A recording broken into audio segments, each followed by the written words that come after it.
So మరి మనశంకర వరప్రసాద్ గారు cinema day one అంత కొడుతుంది అని చెప్పి ఒక లెక్క అయితే చెప్తాను.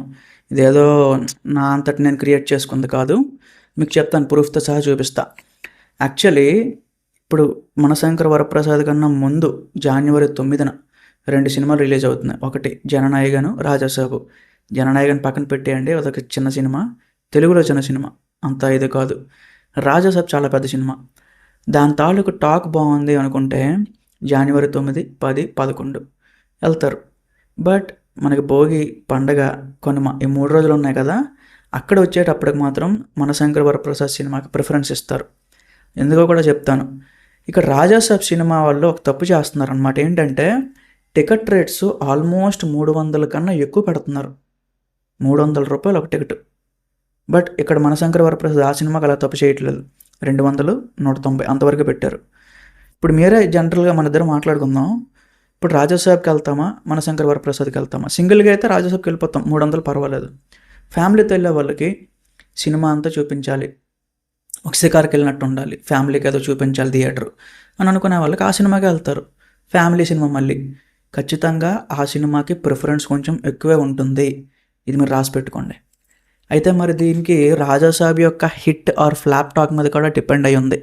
ఒకవేళ రాజాసాబ్కి ఇనానిమస్గా హిట్ టాక్ వచ్చింది అనుకోండి, ఎఫెక్ట్ అవుతుంది సినిమా కొంచెం. ఇంకో సినిమా రవితేజ గారిది ఉంది, అది ఇంకా హైపే లేదు, అసలు రిలీజ్ అవుతున్నట్టు కూడా తెలియదు, అది పక్కన పెట్టేయండి. పండగకి 2 సినిమాలు, ఒకటి ప్రభాస్ది, 2 చిరంజీవిది. ప్రభాస్ సినిమా హిట్ అయితే పర్వాలేదు, హిట్ అవ్వలేదంటే మొత్తం జనవరి 20వ తేదీ వరకు ఇంకా మనశంకర వరప్రసాద్ మాత్రమే ఆడుతుంది. ఆ టైప్ ఆఫ్ లెక్కలు అయితే కనిపిస్తాయి మీకు.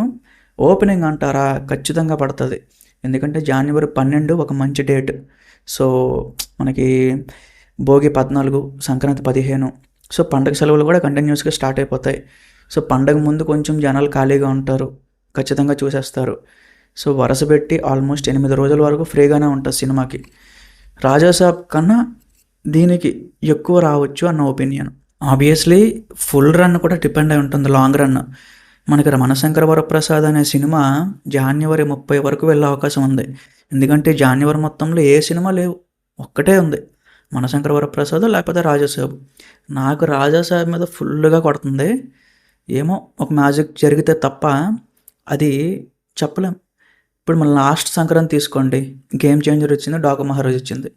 సో మేము ముందు వస్తామని చెప్పి గేమ్ చేంజర్ ముందు రిలీజ్ చేశారు, డిజాస్టర్ అయిపోయింది, ఫ్యామిలీ ఆడియన్స్ వెళ్ళలేదు. డాకు మహారాజు కూడా చూశారు, టాక్ ఎలా ఉంది ఏంటి అని చెప్పి, అది కూడా యావరేజ్ ఉందని చెప్పి అయిపోయారు. జనవరి 15వ తేదీన సంక్రాంతికి వస్తున్నాం రిలీజ్ అయింది, దానికి లైన్ కట్టారయ్యా బా, వెంటబడి ఎంతమంది వెళ్ళారైతే అంతమంది వెళ్ళారు. సో ఈవెన్ ప్రతి థియేటర్ హౌస్ఫుల్, అది కూడా చాలా నార్మల్ టికెట్స్ ప్రైస్ పెట్టారు. అదే ట్రిక్, అది కొంచెం తెలివి వాడితే అదే ట్రిక్. సో ఫ్యాన్స్ చూస్తారు కదా అని 300, 400 టికెట్లు పెడితే ఎవరు చూడరు. అది గైస్, ఖచ్చితంగా మనశంకర వరప్రసాద్ అయితే విత్ 8 రోజుల క్యాపబిలిటీ ఉంది, 8 రోజుల ఫ్రీ టైం ఉంది కాబట్టి 200 కోట్ల మార్క్ అనేది చాలా ఈజీగా కొడుతుంది. బట్ అది 1 రోజులో కొడుతుందా, 2 రోజుల్లో కొడుతుందా అనేది కూడా చెప్పలేను. ఎందుకంటే కొన్ని ఫ్యాక్టర్స్ ఉన్నాయి, రాజాసాబ్ హిట్ అవుతుందా ఫ్లాప్ అవుతుందా, దాని మీద డిపెండ్ అయి ఉంది. ఆ రోజు కూడా మనం మాట్లాడుకుందాం. So stay